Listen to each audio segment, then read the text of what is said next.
Indian polity में आज हम पढ़ने वाले हैं संविधान के भाग के बारे में। अब तक मैंने संवैधानिक इतिहास, संविधान सभा, प्रस्तावना, संविधान की विशेषता, संविधान के स्रोत, ये जो टॉपिक हैं उसको मैंने कंप्लीट करा दिया है, प्लेलिस्ट भी बना दिया है। तो आप सभी एक बार चेकआउट कर लीजिएगा, आपको ये सारे क्लासेस आपको प्लेलिस्ट में मिल जाएगा। तो आज हम पढ़ने वाले हैं संविधान के भाग के बारे में। उसके बाद हम पढ़ेंगे संविधान की अनुसूचियाँ, संविधान के अनुच्छेद और संघ और उसके राज्य क्षेत्र, और उसके बाद जो टॉपिक होंगे उसको हम कंप्लीट करते जाएंगे। ठीक है, तो आज का हमारा टॉपिक है संविधान के भाग। तो चलिए आज के इस क्लास में पढ़ लेते हैं। आज के क्लास में हमारा पहला प्रश्न हो जाएगा, भारतीय संविधान को कितने भागों में विभाजित किया गया है। यूपीपीसीएस 2013 में यह प्रश्न आया हुआ है। तो करेक्ट आंसर हो जाएगा डी, 25 भागों में विभाजित किया गया है। भारतीय संविधान को कितने भागों में विभाजित किया गया है, तो 25 भागों में, ध्यान रखिएगा। ऑप्शन नंबर डी करेक्ट रहेगा। दूसरा प्रश्न हमारा, संविधान के किस भाग में संविधान संशोधन की प्रक्रिया का उल्लेख है। तो इसमें आपका करेक्ट आंसर कौन सा हो जाएगा, ऑप्शन नंबर सी करेक्ट रहेगा, भाग 20। ठीक है। तीसरा प्रश्न, संविधान के किस भाग में पंचायती राज व्यवस्था संबंधी प्रावधान दिए गए हैं। करेक्ट आंसर हो जाएगा ऑप्शन नंबर डी हो जाएगा यहाँ पे आपका करेक्ट, भाग 9 में दिया गया है पंचायती राज व्यवस्था। क्वेश्चन नंबर चौथा कह रहा है, संविधान के किस भाग में अस्थायी संक्रमणकालीन और विशेष उपबंधों के प्रावधान है। करेक्ट आंसर हो जाएगा ऑप्शन नंबर सी हो जाएगा, भाग 21 में। पांचवा प्रश्न हमारा, संविधान के किस भाग में तीनों सोपानों में पंचायत बनाने की परिकल्पना दी गई है। तो इसमें आपका करेक्ट आंसर हो जाएगा ऑप्शन नंबर ए, भाग 9 में बात की गई है। क्वेश्चन नंबर 6 है, भारतीय संविधान के किस भाग में नगर पालिकाओं से संबंधित प्रावधान दिया गया है। तो करेक्ट आंसर हो जाएगा ऑप्शन नंबर डी, 9A में नगर पालिकाओं से संबंधित प्रावधान है, और भाग 9 में वो हो जाएगा आपका पंचायत।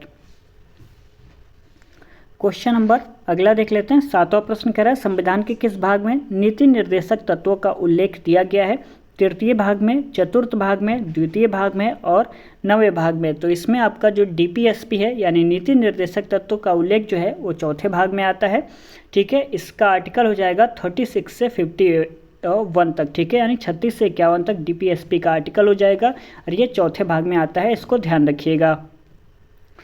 अगला प्रश्न हमारा, संविधान के भाग 1 निम्न में से किसका वर्णन है। संघ और उसका राज्य क्षेत्र, नागरिकता, मूल अधिकार, राज्य के नीति निर्देशक तत्व।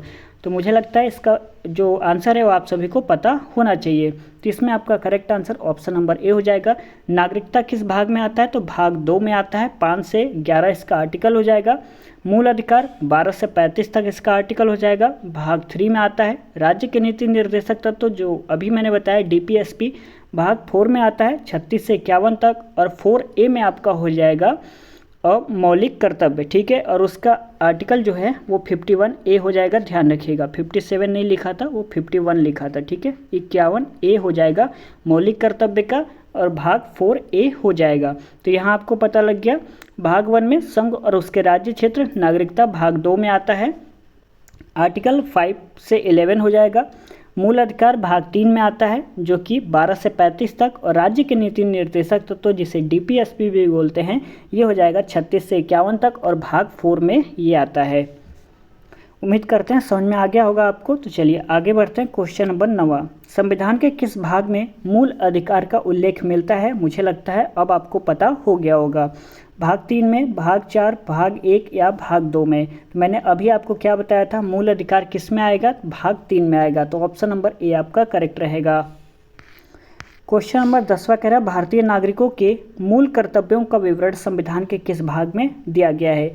भाग 1 में, भाग 4 क में, भाग 2 में और भाग 4 में।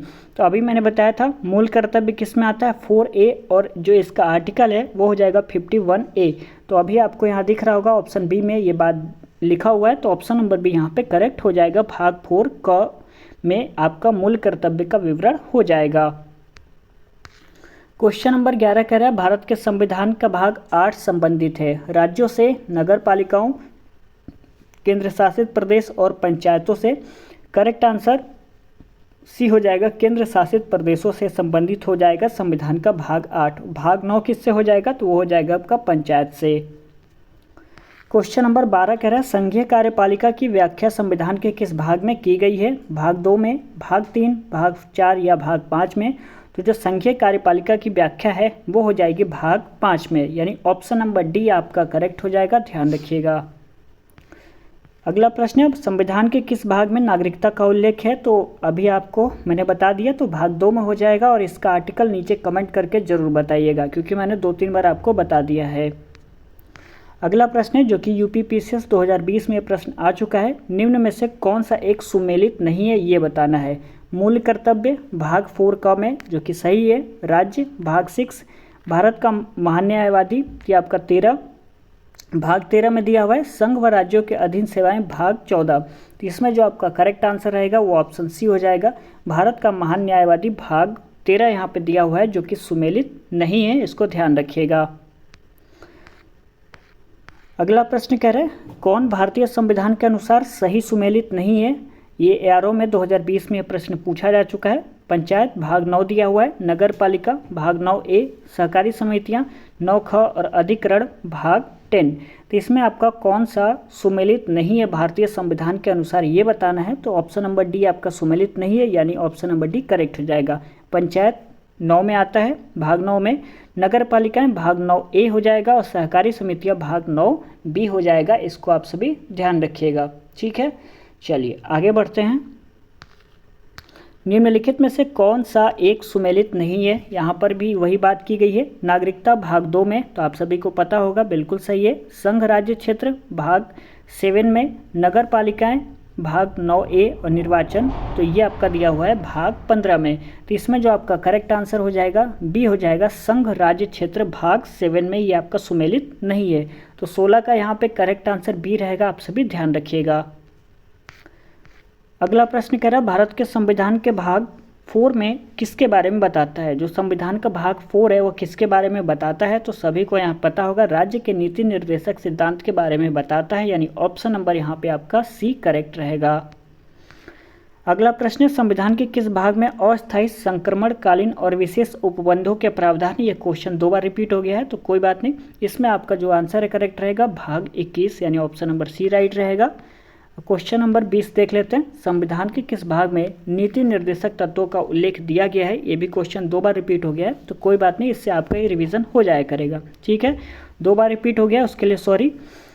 तृतीय भाग में, चतुर्थ भाग में, द्वितीय भाग में या नवम भाग में? तो इसमें आपका करेक्ट आंसर कौन सा हो जाएगा? बी हो जाएगा, चौथे भाग में नीति निर्देशक तत्वों का उल्लेख देखने को मिलता है।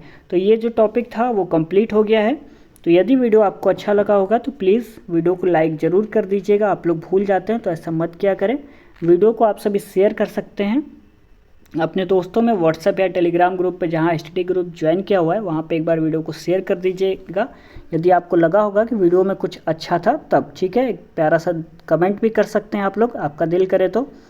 चैनल को सब्सक्राइब कर लीजिएगा यदि आपने अभी तक नहीं किया है, तो यहाँ पर आपको ऐसे क्लासेस मिलते रहेंगे डेली। प्लेलिस्ट को आप सभी चेकआउट जरूर कर लीजिएगा, वहाँ पे आपको बहुत सारे क्लासेस मिल जाएंगे। तो चलिए मिलते हैं अगले क्लास के साथ, तब तक के लिए बहुत बहुत धन्यवाद।